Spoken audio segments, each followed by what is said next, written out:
Well, Mr. Jarvis Miller, who's in the Master of Music program, is our next contestant this evening.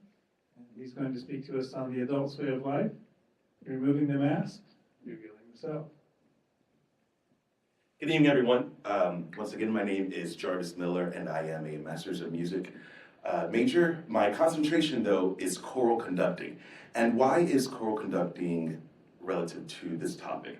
My subheading is musical thematic transformation and character development. We often hear in music that there are themes associated with places. We think about Lord of the Rings, there's the Lothlorien theme, there's the Rivendell theme, there's the Shire theme. Or we think about other pieces of music or programmatic types of writing where music is meant to represent something. Very often we call those motives, we call those themes, we call those leitmotifs. And very often through music, these themes and motives tend to change along with the character that they are representing.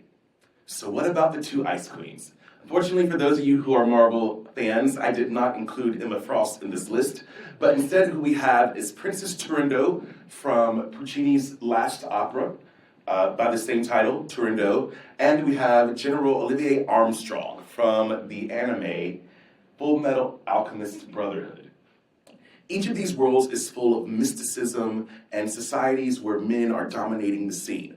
The setting of Turandot is ancient China, and she is the daughter of the emperor. So she finds herself in the place of the highest ranking woman in the society. And then we cross over to Amnestris, which is the country where General Armstrong lives. It is a military dictatorship, and as a major general in the army, she is also the highest ranking woman in her society. Turandot is known for beheading the bodies of princes who come to seal her hand in marriage. She gives them 3 trials, and if they get any of the answers wrong, their heads are immediately chopped off. The opera opens with the Prince of Persia losing his head because he's failed the first riddle. No one's ever heard the other 2 riddles because no one gets the first one correctly. Then we have General Armstrong, who is posted at the northern wall of Briggs. She is meant to keep her country safe from their biggest threat, which are the Drachmans. This is a very desolate and snowy and frigid climate.